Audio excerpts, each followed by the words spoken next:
Are Nayak Hindi education में आप सभी का स्वागत है। आज हमारे अध्ययन का विषय है सुमित्रा नंदन पंत की बहुत ही प्रसिद्ध कविता घंटा। तो चलिए इस कविता का भावार्थ जानते हैं, जो हमारे नेट और सेट के एग्ज़ाम में भी रखा हुआ है और बीए के भी पाठ्यक्रम में है। तो चलिए शुरुआत करते हैं। शुरुआत करने से पहले हम सुमित्रा नंदन पंत का थोड़ा सा जीवन परिचय देख लेते हैं। सुमित्रा नंदन पंत का जन्म 20 मई 1900 में हुआ था और उनकी मृत्यु 28 दिसंबर 1977 में हुई थी। हिंदी साहित्य के छायावाद के 4 युग के प्रमुख स्तंभों में से एक माने जाते हैं। उनका जन्म कोसानी अल्मोड़ा उत्तराखंड में हुआ था। प्राकृतिक सौंदर्य, मानवता, प्रेम और आध्यात्मिक चेतना उनकी कविताओं की प्रमुख विशेषता रही है। उनकी भाषा अत्यंत कोमल, मधुर और संगीतात्मक है।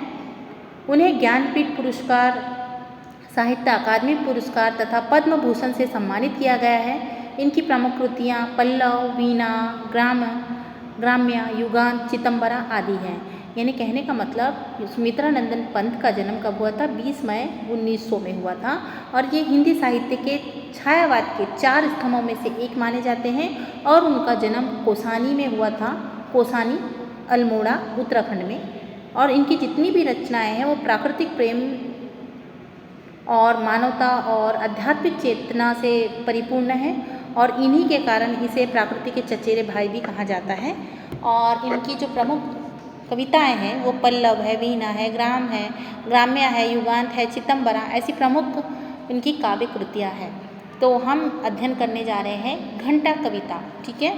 तो देखिए, नभ की है उस नीली चुप्पी पर, घंटा है एक टंगा सुंदर, जो घड़ी घड़ी मन के भीतर कुछ कहता रहता बज बज कर।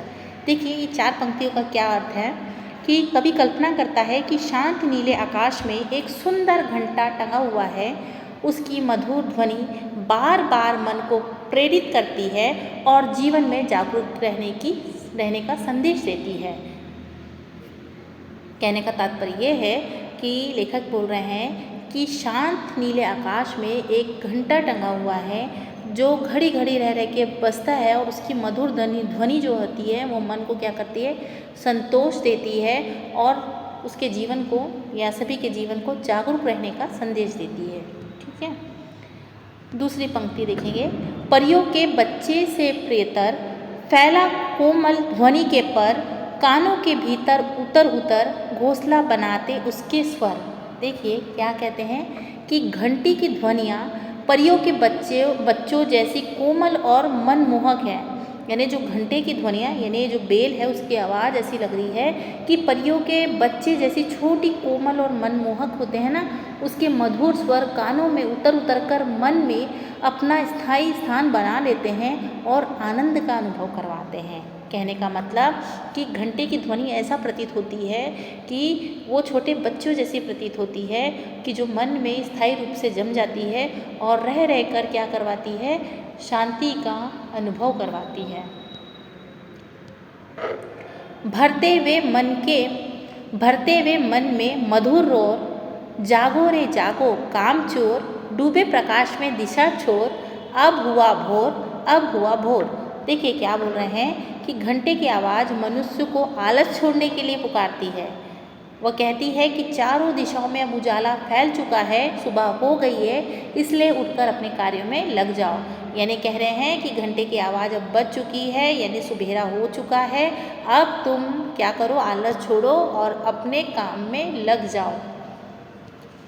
आई सोने की नई बात, कुछ नया काम हो, नई बात, तुम रहो स्वच्छ मन स्वच्छ गात, निद्रा छोड़ो रे गई रात, है ना। तो क्या बोल रहे हैं कि घंटा नई सुबह का स्वागत करते हुए प्रेरणा देता है कि हर दिन कुछ नया, कुछ अच्छा कार्य करना चाहिए। मन और शरीर को स्वच्छ रखकर आलस को छोड़ देना चाहिए, क्योंकि रात बीत चुकी है और नया दिन शुरुआत हो चुका है। यानी जो रात हो गई है, जो दिन बीत चुका है वो बीत चुका है, अब नई सुबह हुई है, नया सवेरा हुआ है, तो अभी नए काम के लिए लग जाओ। तो इस तरह से छोटी सी कविता है पर बहुत ही महत्वपूर्ण कविता है। आशा करते हैं कि आप सभी को समझ में आई होगी। धन्यवाद।